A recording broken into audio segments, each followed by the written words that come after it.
রোববার সকাল থেকে মন ভারী। কাকে বলি? যতক্ষণ না বলছি ততক্ষণ তো মন ফাঁকা হবে না, গুমড়ে গুমড়ে মরতে হবে। সারাদিন ঘুমের আগের পর্যন্ত ভেবেই গেছি। ভাবলাম কাউকে যখন পাচ্ছি না, আপনার সাথে একটু গল্প করি, শুনুন।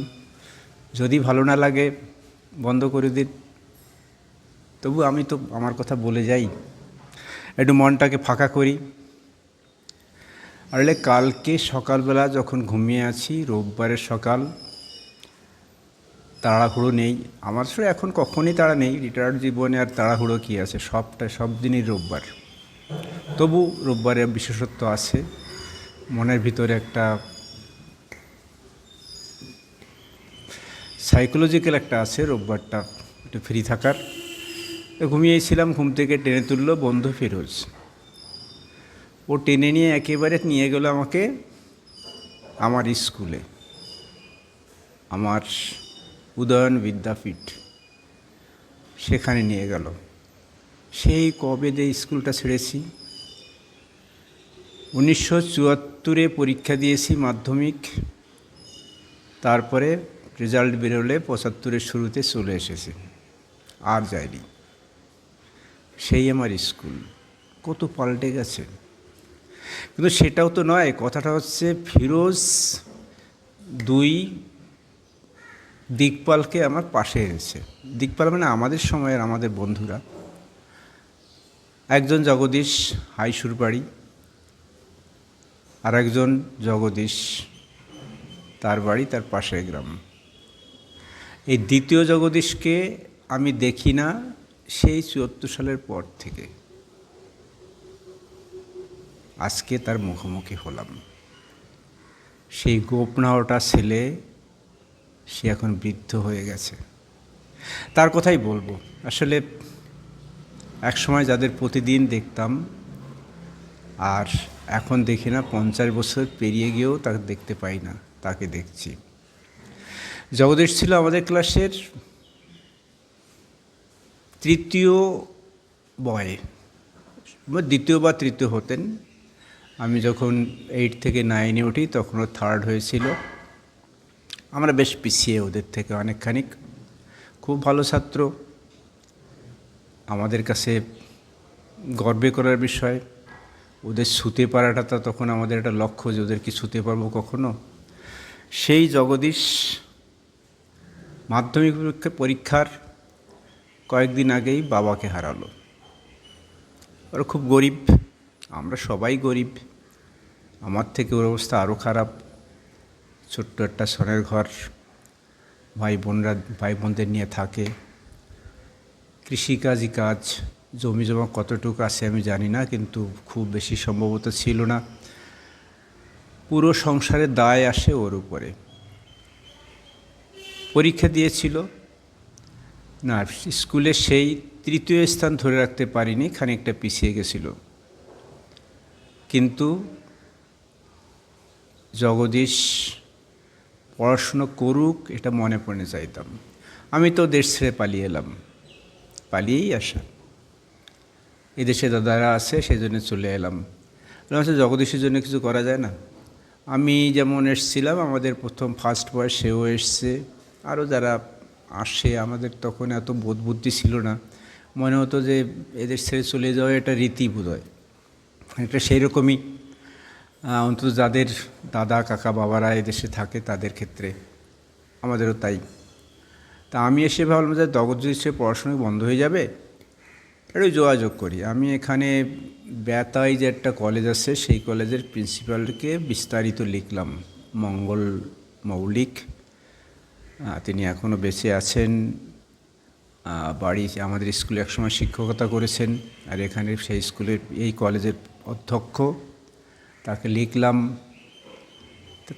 লিখলাম, তিনি কিছু বললেন না, বললেন আমার বড়দা মানে প্রমথরঞ্জন বিশ্বাস, যে উদয়ন বিদ্যাপীঠের প্রধান শিক্ষক ছিলেন এক সময়, এখন ভারতবর্ষের নাগরিক। তিনি বললেন, তুই তো চাইছিস জগদীশ লেখাপড়ি শিখুক, কিন্তু জগদীশ চাইছে তার ছেলে ভাই বোনদের নিয়ে বেঁচে থাকতে। কোনটা আগে? সে এখানে চলে এসে তার ভাই বোনদের কী হবে সেটা ভেবেছিস? তুই ভাবছিস তার কথা, সে ভাবছে তার পরিবারের কথা। সুতরাং এই ভাবনাটা আর কাজ দেবে না। ওকে ওর মতন লড়াই করতে দে, লড়াই করে পরিবারকে দেখতে দে। সে লড়াই করেছে, পড়াশুনো করেছে, স্কুলের শিক্ষকতা করেছে, আজ অবসর জীবন। এই হচ্ছে জগদীশ। তার লড়াইয়ের সব গল্প আমি তো জানি না, দীর্ঘদিন তার মুখোমুখি হই না। দীর্ঘদিন মানে কত শতাব্দী ভাবা যায়। একসময় যে প্রতিদিন যাকে দেখতাম তাকে আমি শতাব্দীর বেশি দেখি না। সেই থেকে মনটা বেশ ভারী। কেন দেখি না? দেশভাগ, শরণার্থী হয়ে যাওয়া, উদ্বাস্তু হয়ে যাওয়া, এই আমাদের পরিণতি। সারাটা জীবন এই একটা জিনিস আমাকে যেমন আমাদের মতো লক্ষ লক্ষ মানুষকেও তাড়িয়ে বেরিয়েছে, পিছনে ধাওয়া করে বেরিয়েছে। আমরা বাঁচার জন্যে, টেকার জন্যে লড়াই করছি, কিন্তু এই ভয়, সে যে কী ভয়, কী তাড়না, এখনও তার পিছু ছাড়েনি। এখনও কোটি মানুষ নাগরিকত্বের জন্যে হাহা করে ফিরছে। তারা যেন একটা তাসের ঘরে বাস করে। সে ঘরটা তাদের কখন ভেঙে যাবে কেউ জানে না। জগদীশ হয়তো আমার মতন নেই। আমি একটা পাকা ঘরে থাকি, তার বাড়িও এখন পাকা হয়েছে।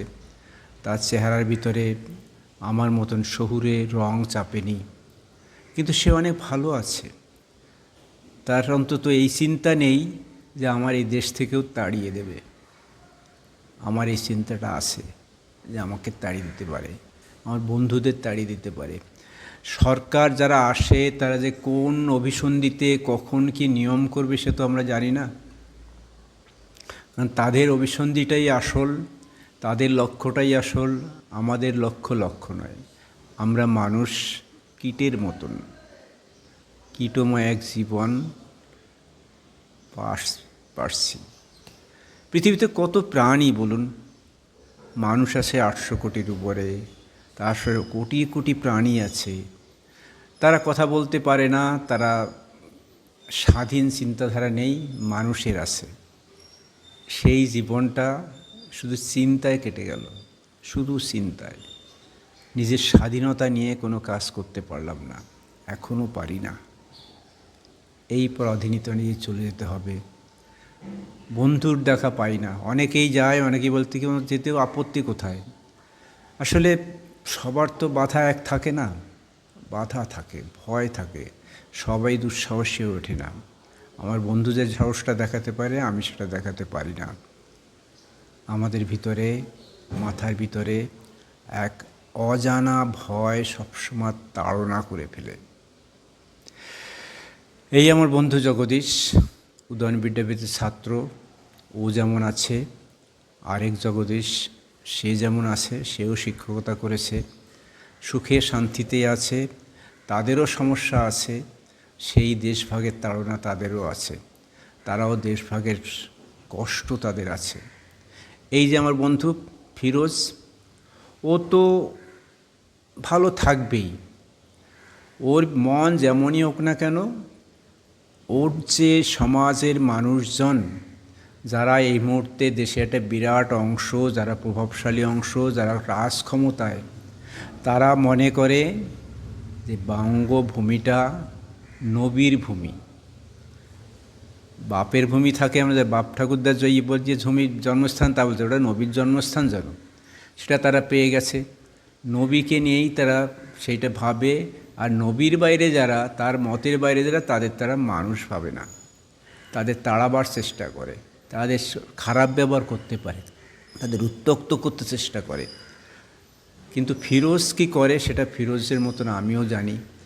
ভালো চায়, কিন্তু সে ভালোটা তার একার চাওয়ায় তো আসে না, একাদের চাওয়ায় তো আসে না। অবশ্যই ভালো মানুষ আছে বলেই দেশে এখনও সুস্থিতি আছে, এই নিয়ে ত্রাণাপণের আছে। এই ফিরোজকে নিয়ে যে ফিরোজের যে চিন্তা নেই, বন্ধু জগদীশদের সেই চিন্তা আছে, ভালো থাকার চিন্তা। ওরা ভালো থাকুক, আর আমি চলে যাব একদিন এমনিভাবেই, এই আফসোস রেখেই চলে যাব। ও তো বললো, জগদীশ তো বললো একবার আয়, আমিও তাকে বলেছি আয়। এখন এই দুই আয় যে কবে এক হবে জানি না, হব কি মুখোমুখি? হ্যাঁ, ওর মুখোমুখি হলাম ভিডিওতে, সশরীরে নয়, তবু তো হয়েছি 50 বছর পর। বন্ধুকে অনেক ধন্যবাদ, ফিরোজের জন্য এটা সম্ভব হলো। দেখলাম আমার স্কুলে চারিদিকে দেখলাম নতুন নতুন বিল্ডিং হয়েছে, সেগুলো দেখলাম, অনেক পাল্টেছে। যেটা পাল্টায়নি সেটা আমার প্রিয় বটগাছ। স্কুলের মাঝখানে একটা বট গাছ এখনও আছে। বটগাছ থাকুক, চিরস্থায়ীও থাকুক, শান্তির বার্তা ভোগ হয়ে থাকুক। ভালো থাকবেন। এটা ফিরোজ, আমি বলতাম রাজাকার, ওই নামেই ডাকতাম। ফিরোজের মতন রাজাকার যদি সারা বাংলাদেশে থাকতো, সংখ্যাগরিষ্ঠ বাংলাদেশ মানুষ যদি ফিরোজের মতন রাজাকার হতো, তাহলে আমি আর এখানে থাকতাম না, আমার মতন মানুষরা এখানে ছুটে আসতো না, জগদীশদের ভয়ের কারণ হতো না। অথচ আজ ফিরোজের মতন রাজাকার দেশে বড় অভাব। যে রাজাকারের চোখে জল দেখা যায় বন্ধুর বিয়োগে, সেই রাজাকার আমার বন্ধু, আমার ফিরোজ।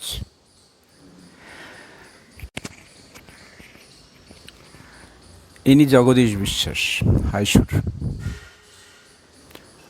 আমাকে দাদা বলেই ডাকতো, কারণ আমি একসময় ওর এক ক্লাস উপরে পড়তাম, তারপর ওদের সঙ্গে যোগ দিই, সুতরাং আমি দাদা। তারপরে দেখা গেলো সে তার একটা পরিচয়ে আমি তার কাকু হই, সুতরাং আমি হয়ে গেলাম দাদার দা আর কাকুর কু দাকু। ও আমাকে ওই নামেই ডাকতো, দাকু, এখনও ডাকে। এখনও অবসর নিয়ে নিজের স্কুলে দাপিয়ে বেড়ায়, আমি শুধু দাপাতে পারি না।